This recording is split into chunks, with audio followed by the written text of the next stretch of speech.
Assalamualaikum warahmatullahi wabarakatuh. Ya, selamat pagi anak-anak. Hari ini kita akan memulai pelajaran seperti biasanya, pelajaran fisika. Dan hari ini kita akan membahas tentang hukum termodinamika. Jadi untuk anak-anak kelas 11, silakan kalian simak baik-baik video ini sampai selesai. Karena nanti pada akhir video Ibu akan memberikan pertanyaan untuk kalian yang bisa kalian jawab. Dan bagi yang bisa menjawab akan mendapatkan reward atau tambahan nilai dari Ibu. Terima kasih, selamat menyaksikan.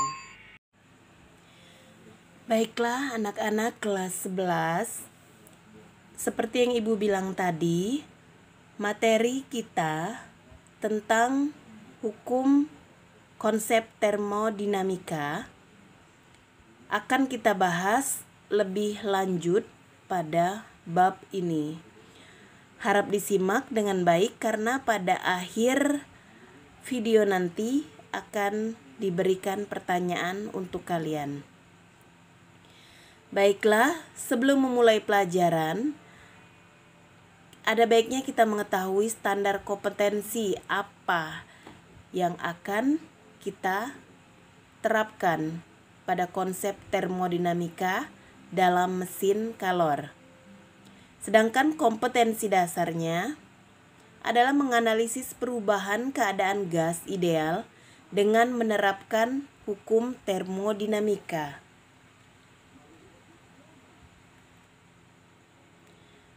Termodinamika. Jadi, yang akan kita bahas dalam termodinamika itu yang pertama, usaha dan proses dalam termodinamika. Yang kedua, hukum satu termodinamika. Yang ketiga, siklus termodinamika. Yang keempat, hukum dua termodinamika. Oke, kita lanjut ke usaha dan proses dalam termodinamika. Perhatikan gambar tabung yang ada di layar Anda. Jadi ada tanda panah F, itu adalah gaya. Gayanya menekan ke atas, ya.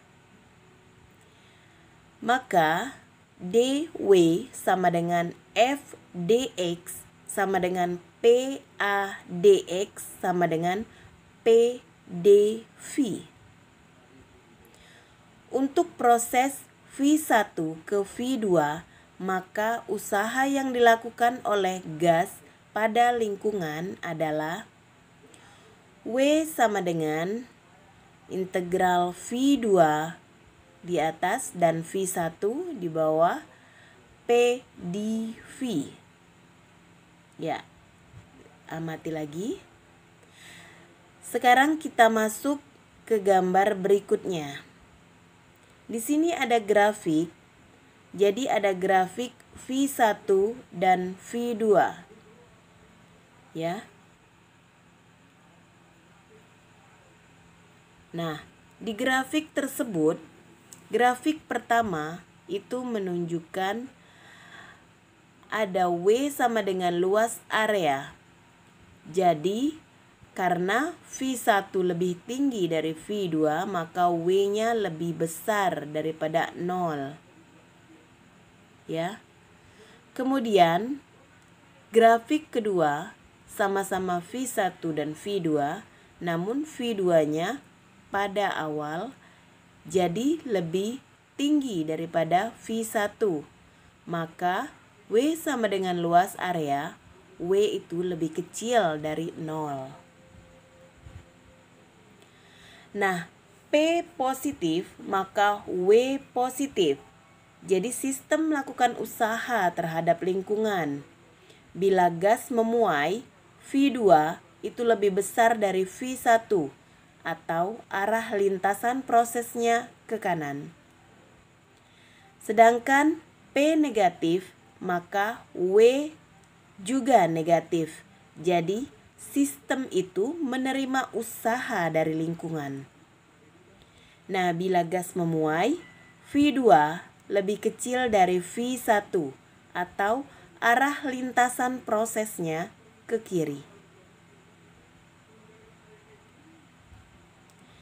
Baiklah, lanjut ke hukum 1 termodinamika. Nah, untuk setiap proses, apabila kalor Q diberikan kepada sistem dan sistem melakukan usaha W, maka akan terjadi perubahan energi dalam delta U sama dengan Q dikurang W.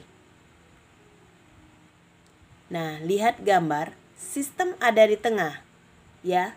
Jadi dia dikelilingi oleh Q yang paling atas lebih besar dari 0.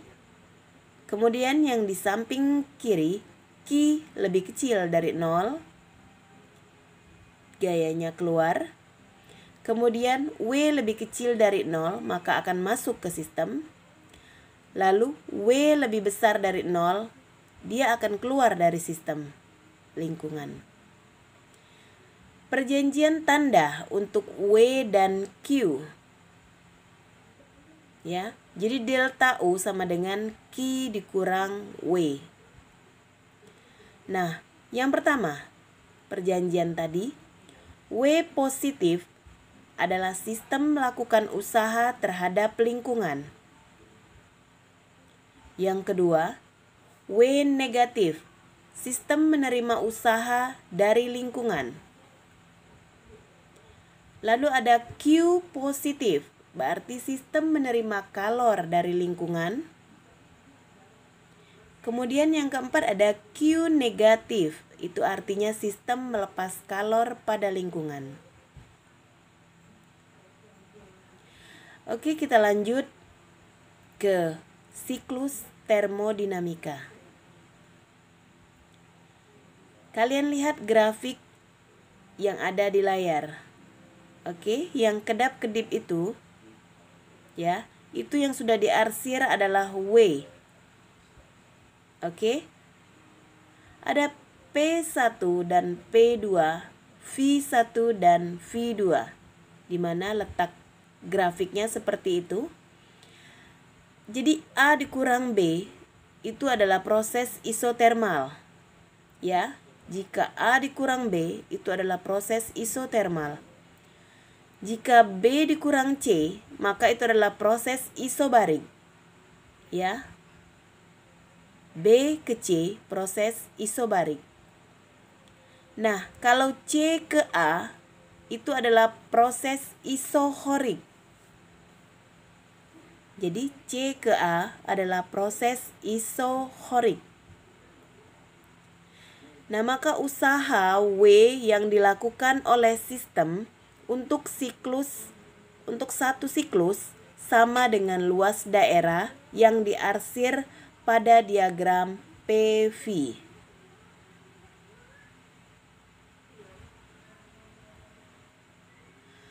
Kemudian kita akan bahas tentang hukum 2 termodinamika.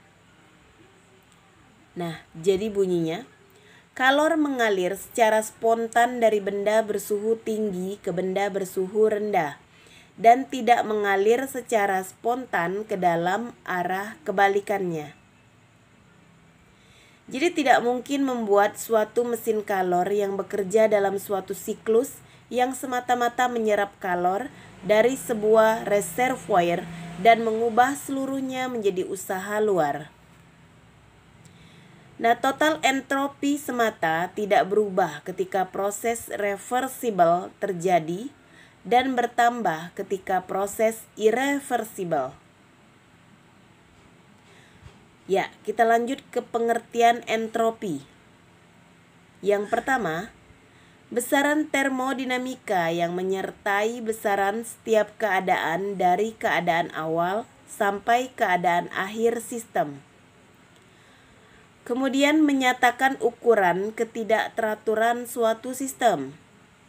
Lalu, sistem yang memiliki entropi tinggi berarti sistem tersebut makin tidak teratur. Baiklah, kita masuk ke mesin pendingin. Tahu mesin pendingin? Ya. kulkas ya. Nah, reservoir suhu tinggi T1. Lihat yang di bawah reservoir suhu rendah T2. Dimana itu rumusnya W sama dengan Q1 dikurang Q2. Mesin pendingin merupakan peralatan yang bekerja berdasarkan aliran kalor dari benda dingin ke benda panas dengan melakukan usaha pada sistem. Jadi, rumusnya Kp sama dengan Q2 dibagi W. Atau Kp sama dengan Q2 per Q1 dikurang Q2. Atau bisa juga Kp sama dengan T2 per T1 dikurang T2. Baiklah, penjelasan Ibu cukup sampai di sini.